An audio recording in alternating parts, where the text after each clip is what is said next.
Hello guys! How are you? Magandang gabi, magandang araw po sa inyong lahat. Tonight is our last night here in Manila because tomorrow is my final interview and we don't know what will be the outcome, Hano. Let's just positive, Han, right? Yes, yes. And my schedule for tomorrow's interview is 6:30 in the morning. So Eric will come with me in the embassy, but suddenly he could not come inside, but he can just wait outside. So hindi na po pala makapasok yung mga partner. And if it's raining, he just walked back here in the hotel. The hotel is very near. And I got the documents ready here. So our agent advised to put his passport in my folder so that the consul will going to see that he is really here in the Philippines because I had his passport, right, Han? And we're going to sleep early tonight because we need to wake up. Did you already set your 4:45 Okay, good. a.m. Okay, good. So hopefully guys, tomorrow will be a good day and a positive day. And tomorrow will be tomorrow we will know if I can fly to you in the US. Yes. Positive. Positive. Yes. Positive. Positive. Pink square? What is it called? Pinkish square? I think it's where we promise something. This is just good luck. Good luck. But Okay. We're praying. Good luck. Yeah, we're Blessings. praying. Yeah, so we're just going to sleep now, guys, and see you tomorrow. Good morning, guys. It's 4 o'clock in the morning and we are awake pa kainday kasi si Eric may business call. Ako naman ay nag-alarm na yung alarm namin, mga inday, and I'm already prepared. Ito lang po yung susuotin ko sa final interview. And waiting na lang po kami. I-double check ko po yung documents ko. And waiting na lang po kami sa mag-pick up sa amin para dalhin kami sa embassy. So guys, see you later. Huwag po kayong aalis dahil ngayong araw po natin malalaman ang resulta ng aming application.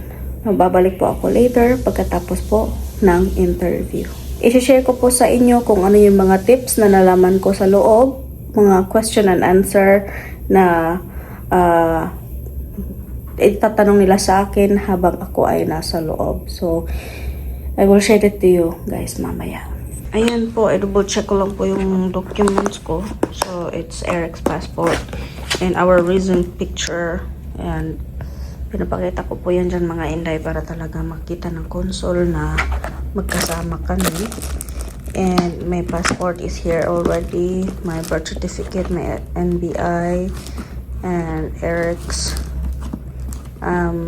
eto mga taxes ni Eric, mga inday, 3 years of tax, I-134, tapos yung proof of income ko, and yung remittance namin, tsaka yung receipt ng MRV.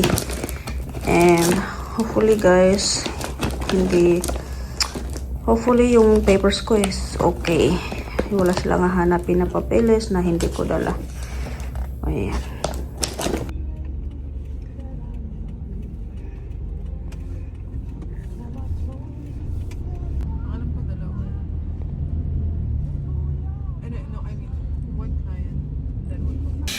Hello guys, magandang araw, magandang gabi, magandang tanghali kung nasaan man po kayo ngayon naroroon.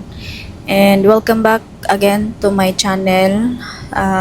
Sa episode na ito, mga inday, is i-share ko sa inyo yung naging resulta ng final ng pag-interview namin sa Manila, mga inday.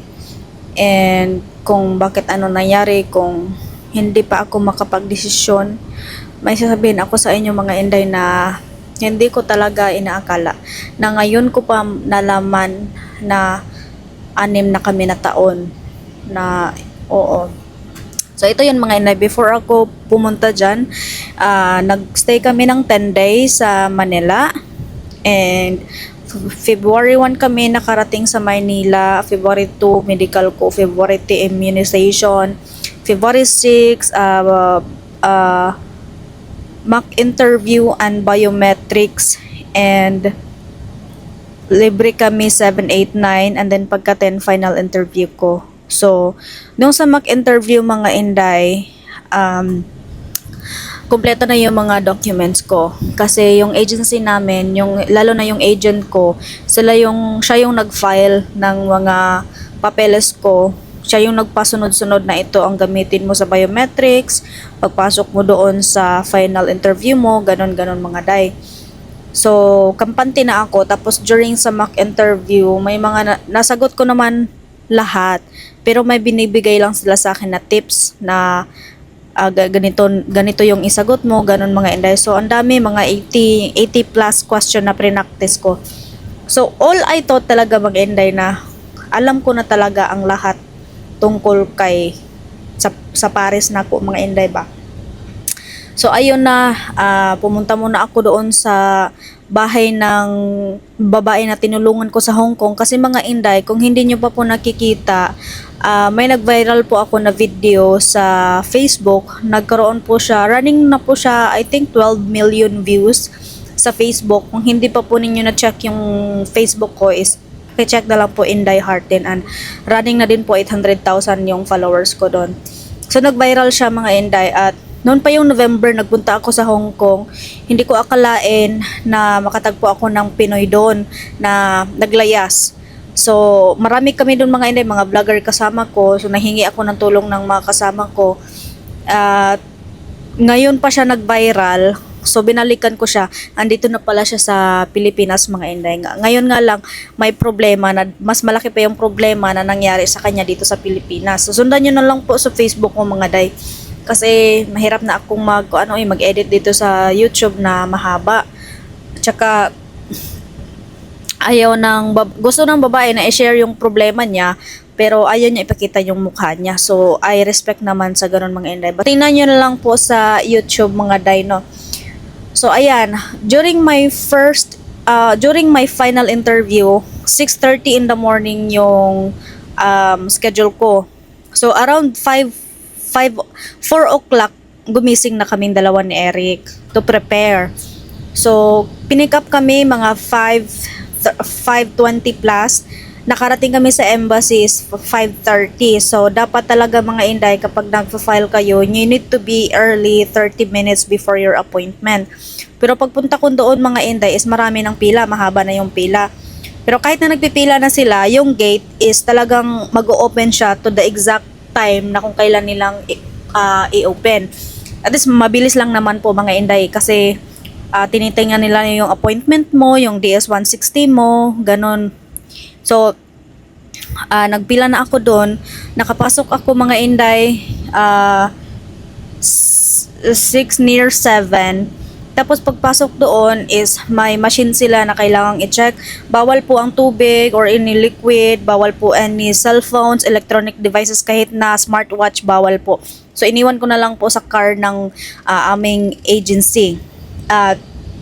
Ayun mga inday, dapat yung dala nyo talaga is yung papeles lang talaga na for interview at saka checking ng embassy. Ayun na, nakapasok na kami mga inday. Sa entrance pa lang, may mga babae na nagbibigay sa inyo ng, may mga babae nagbibigay sa amin ng number na idikit sa likod ng passport. So may mga letters doon kung saan kami uupo inside. So nakaupo na kami doon mga inday. Nung parating pa lang ako sa embassy, parang hindi lang ako kinabahan. Tapos yung nag-open na yung gate mga inday, nasugod na. Gamay, maliit na ka ba? Tapos yung naglinyahan na talaga sa loob. Kasi dalawa po kasi yung magka-question sa loob ng embassy. Yung Filipino, I think sila yung mag-screening ng mga documents. Pag nakapasa ka doon, hindi ka natutuwan G, or ibig sabihin hindi kulang yung papeles mo, proceed ka sa mga international na mga consul doon mga inday. So may nakita ako na sa Philippine consul pa lang may natutuwan din na, may binigyan na sila ng yellow na papel. May nakapagsabi sa akin na pag binigyan ka ng yellow na papel, ibig sabihin hindi ka pasado to the next question, next na consul. So kailangan mong fill up, kailangan mo i-comply kung ano man yung kulang doon. Sabi ko, parang wala lang talaga akong ano mga inday ba? Wala talagang kaba. Wala talaga, normal lang. So pag ako na yung nakalinya, mga waiting na lang na may bakante na teller, doon na ako kinabahan. Pero before that, mga inday, pumunta talaga ako sa CR, nag-pray talaga ako kung ano man talaga ang will ni Lord sa buhay ko. Kung will ko ba or will ba ni Lord na makapunta ako ng Amerika, or will ba ni Lord ang mga desisyon ko sa buhay na ganito kaming dalawa ni Eric, ganon mga day. So pagbalik ko, naglinya na ako doon sa Philippine Consul. So yung babae na na-assign sa akin, she's very friendly, she's very nice. So kumpleto naman yung papilis ko. Tinanong niya sa akin kung saan ko nakilala si Eric. Ito yung mga first question na tinanong ng mga ng Philippine Consul sa akin. Ilang taon na ba kami? Saan ko nakilala si Eric? Na-meet ba ni Eric ang family ko? May asawa ba si Eric? May anak ba si Eric? Ano ba yung ibang question nila sa akin? Basta tungkol lang talaga sa partner mo, mga inday, na itatanong nila. Tapos kapag nagtanong sila, dapat may documents ka na ibibigay kung ano man yung documents na hinihingi nila. Dahil kapag hindi, ayun, hindi ka na makaproceed. So buti nga lang, mainga inday, kasi yung MRV slip ko is nawala. Buti na lang may picture ako at nakaprint ako. At wala nakapagsabi sa akin, even may na kailangan pala yun. So kinuha nila, mga inday, nakapag-print ako ng isa. So proceed ako. Hindi nila tinanong kung ilan ba kinasal si Eric. Hindi nila tinanong. So proceed ako kasi kumpleto yung requirements ko, mga inday. So proceed ako sa international na consul. 7:30 in the morning, nag-open na, start na. Yung mga tao doon, mga chika-chika pa yung mga tao doon, mga inday ba. Pag 7:30 na, nag-start na mag-announce yung international consul. Sabi, ang slang, mga inday, Erica Larostero, ganun mga inday. Hala, yung mga tao nabuhayan. Kasi iba biya kapag ang mga Pinoy mag-announce ba, mag-redyo, Erica Dumanos, ganyan biya. Pero pag English siya, mga Erica, ganun, super slang, mga inday. Tapos yung mga kasamahan ko, hala, ang slang, kanya-kanya ng dasal-dasal, mga inday, na sana hindi ma-assign sa stricto na consul, at saka hindi masyadong slang or yung ibang mga lingwahe, mga Chinese or mga Korean, kasi mahirap biya yun sila mag-English, no? Depende. Ako, mga inday, medyo matagal pa ako.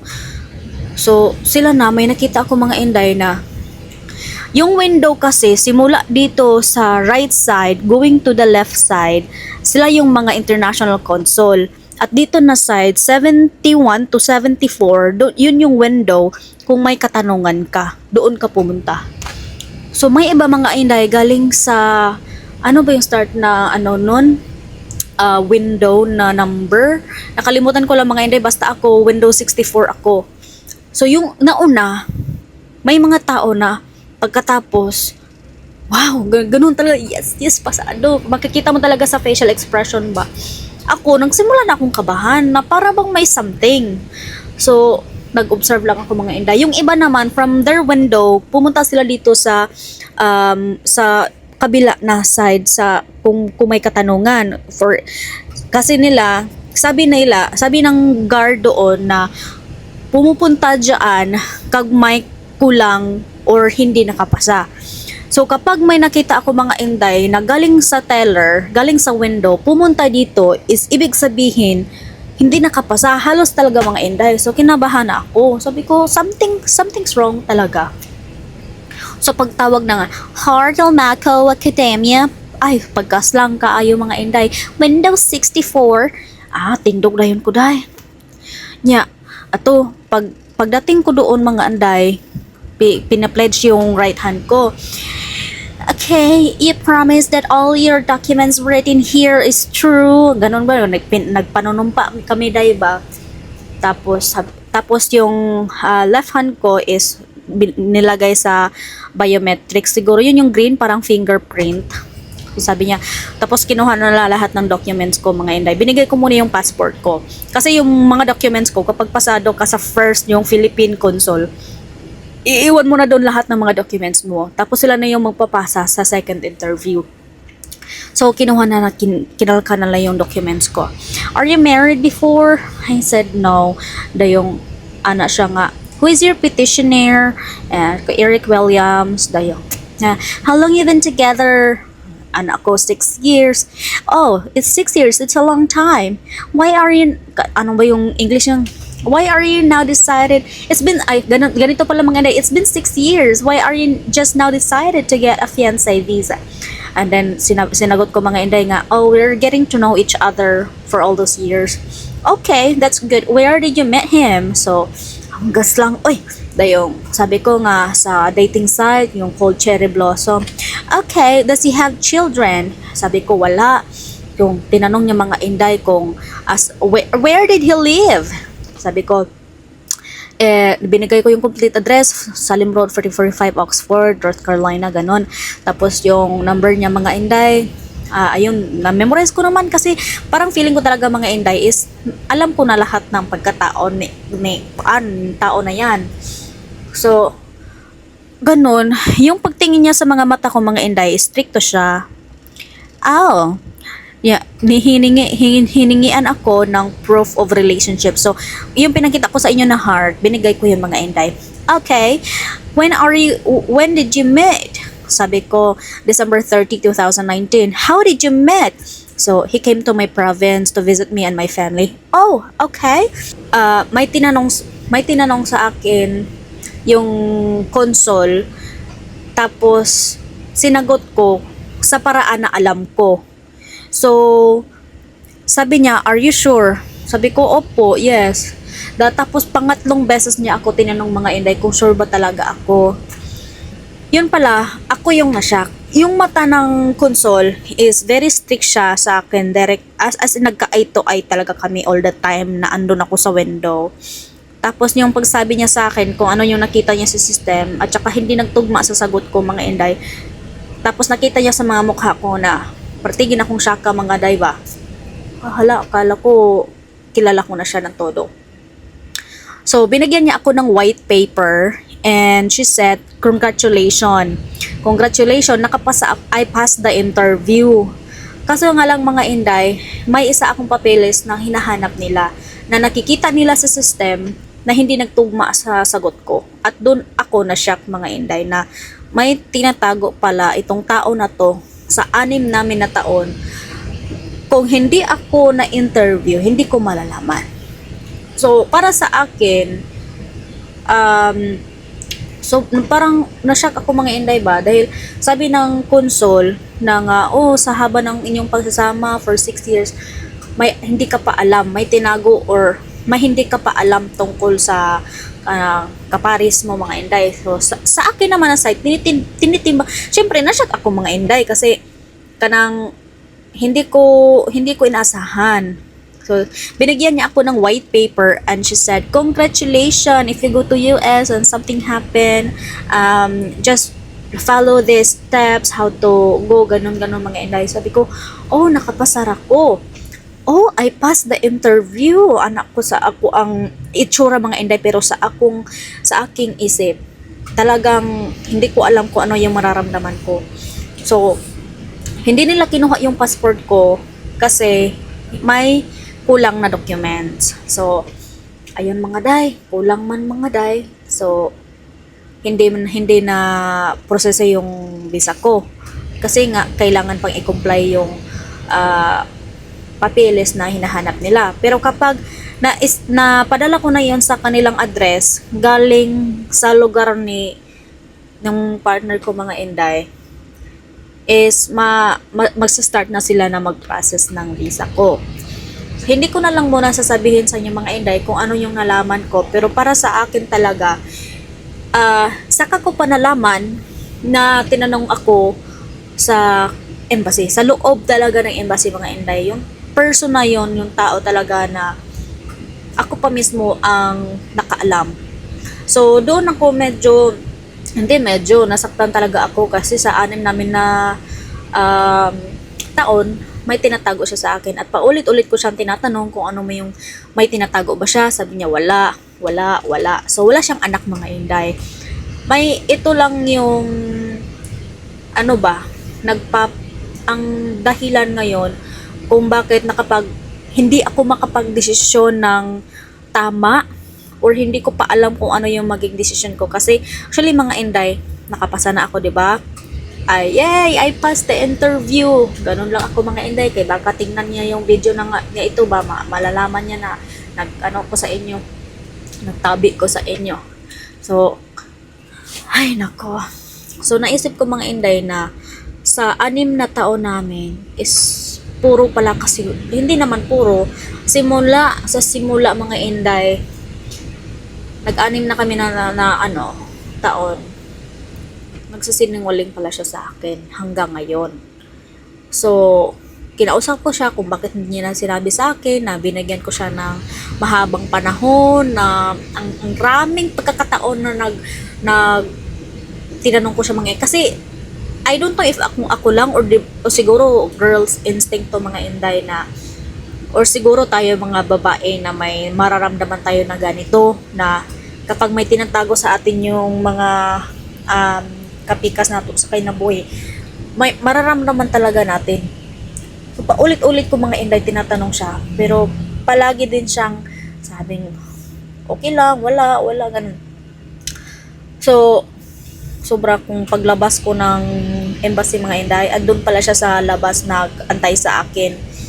Paglabas ko, sa loob pa lang na embassy mga inday, gipugngan ako akong kaugalingon nga hindi talaga ako iiyak, pero grabe na yung ko kanang kabakunan, grabe talaga yung nasa isip ko kung ano-ano na lang. Paglabas ko, andun pala siya mga inday, mga 2 hours ako sa loob, nagpaabot na siya sa gawas. So, lumabas siya, tinawag niya ako, tinawag niya ako mga inday, ako talaga hindi ko siya nag-imik, tapos dinindiretso ko siya na sinabihan nga na minutbot ka na ako, nagsinungaling ka sa akin, ganon. Tapos dumiretso ako sa Filipino visa, kaming dalawa. Tapos gusto kong kausapin yung agency ko na ganon ang nangyari. Dahil yung passport ko mga inday, iniwan ko na lang sa Manila kasi para makomply na yung documents is kanang direct na. So pagbalik naman ng namin mga inday, tell namin, grabe akong iyak mga inday oy. And until now, nasa Cebu na kami mga day. Tinanong ko siya kung bakit siya nagsinungaling ng 6 na taon.